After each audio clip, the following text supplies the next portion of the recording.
कर्पूरगौरं करुणावतारं संसारसारं। ओम शिवाय, जय माता दी। पुनः स्वागत है आप सभी का हमारे बहुत प्यारे से धनु राशि के जातक और धनु लगन के जातक। एक प्रबल राजयोग जो है उसका निर्माण होने वाला है, जिसका बहुत बड़े लेवल पर बड़ा ही पॉजिटिव इफ़ेक्ट आप सभी के जीवन में देखने को मिलने वाला है। और इसका जो असर है पूरे 1 महीने तक रहेगा, क्योंकि कर्क राशि में सूर्य बाबा 16 जुलाई को प्रवेश करेंगे और 17 अगस्त तक वहीं पे बने रहेंगे, जहां पहले से ही बुध बाबा बैठे हुए हैं। तो इनका जो कॉम्बिनेशन है, यानी बुध आदित्य राजयोग या बुधादित्य राजयोग जो है, उसका निर्माण होगा।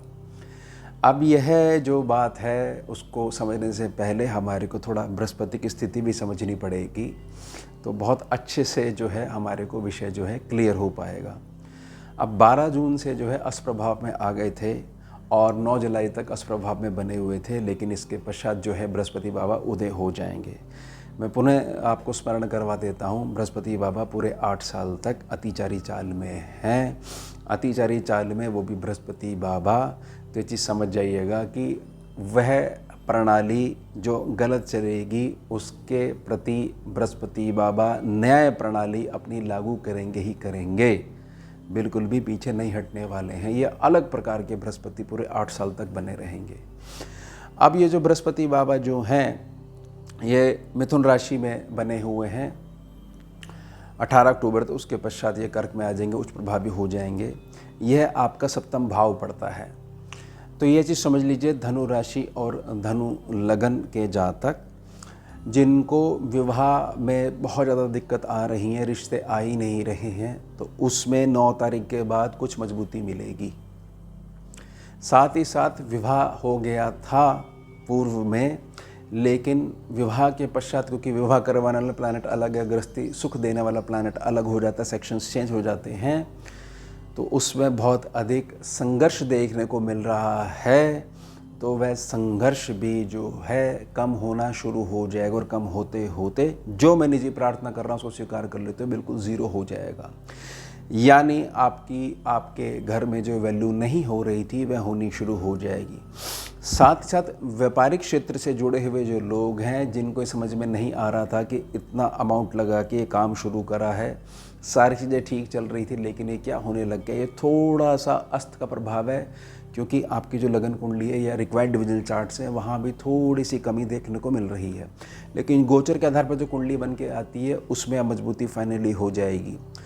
अब समझिए कि राहु और केतु, यह चीज़ समझ लीजिए कि इस गोचर कुंडली में राहु और केतु की पोजीशन जो है वो हाई है। इनको एच साइन दिया जाता है स्कैनिंग विद्या में। लेकिन राहु और केतु करते क्या हैं, सबसे पहले तो जातक का नियम बिगड़वा देते हैं सोने उठने का, और किसी भी छोटी बात को हृदय पे ऐसा लगवा देते हैं जिससे कि कई सारे दिन तक हमारी परफॉर्मेंस जो है वो डाउन बनी रहती है।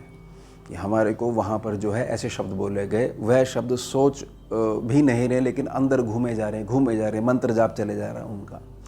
तो जैसे ही ये 9 तारीख के बाद से ये अपना उदय हो जाएंगे, 9 जुलाई से जब उदय हो जाएंगे, राहु तीसरे सेक्शन पे बैठे हुए कुंभ राशि के और सिंह राशि में बैठे हुए केतु बाबा जो हैं, यह बिल्कुल कंट्रोल में आ जाएंगे। अब भाग्य का जो सपोर्ट मिल रहा है, जिसको केतु बाबा थोड़ा सा डिस्टर्ब करते हुए अलग से आपको चलवाना चाह रहे थे, तो यहाँ पर समझ लीजिएगा कि वो अलग चाल जो कहीं ना कहीं भाग्य निर्माण में थोड़ा से अवरुद्ध उत्पन्न कर रही थी, वह अवरुद्ध उत्पन्न नहीं होने देंगे बृहस्पति बाबा। साथ ही साथ गुरु और राहु का आपस में दृष्टि गोचर बना हुआ है, यह चीज़ समझ जाइएगा, क्योंकि अतिचारी चाल में हैं तो बृहस्पति बाबा को राहु की दृष्टि से वृत्ति भर भी फर्क नहीं पड़ने वाला। लेकिन अतिचारी चाल में बृहस्पति बाबा की जो दृष्टि राहु पे पड़ रही है उसका बहुत बड़ा पॉजिटिव इफेक्ट पड़ेगा, समझ जाइएगा। यहाँ पर आपके अगर गुरु परंपरा में चल रहे हो, गुरु नाम से जुड़े हुए हो, नहीं तो जो है महादेव कोई गुरु मान के अब जो है उनके चरणों में जीवन समर्पित करके चल रहे हो, तो बहुत बड़ा पॉजिटिव इफेक्ट मिलेगा। हर प्रकार से न्याय होगा आपके साथ। और यह चीज़ अब समझनी पड़ेगी आपको, क्योंकि कर्क राशि में सूर्य और बुध का कॉम्बिनेशन है। तो 18 जुलाई से लेकर 11 अगस्त तक अस्त और वक्री स्वभाव को धारण करे रहेंगे बुधदेव। इसका पॉजिटिव इफेक्ट यह पड़ेगा कि सूर्य जैसा घुमाना चाह रहे हैं आपकी बुद्धि को यानी बुध को, वह अच्छे से घुमाते हुए, वर्तमान में मेहनत करवाते हुए और बिल्कुल लॉजिकल एक्सप्लेनेशन देते हुए कि ज़्यादा वहम में मत पड़ो, मेहनत का सरल मार्ग है, सीखो, अप्लाई करो, मेहनत करो, एक ना एक समय एक ऐसा आएगा जब तुम्हें विजय मिलेगी और वहाँ शांति से मत बैठो, उसके बाद बड़ा टारगेट बनाओ। अब जो वक्री ग्रह जो है बुध बाबा, ये क्या करेंगे, अपनी सारी दृष्टि जो है, वक्री दृष्टि जो है यानी एक सेक्शन पीछे को निखारने में लगा देंगे। यह भी नियम याद रखिएगा कि वक्री दृष्टि का नियम यह है कि ग्रह जो वक्री हुआ है वह अपने से पीछे सेक्शन को निखारता है। भले ही वहाँ पर कोई मर्जी राशि पड़ती हो या कोई भी ग्रह बैठा, उसका सम हो, मित्र हो या शत्रु हो, उसको वह सेक्शन सुधारना है। और उसको ये पता है कि जो ग्रह यहाँ बैठा हुआ है इसकी जिम्मेदारी ज़्यादा बनती है, रिस्पॉन्सिबिलिटी इसकी ज़्यादा बनती है। अगर मैं इससे बिगाड़ लूँगा तो ये भाव जो है मैं सही नहीं कर पाऊँगा। तो 7वां सेक्शन क्या है? 7वां सेक्शन आपको हर महीने पैसा देता है, आपकी दैनिक आमदनी है।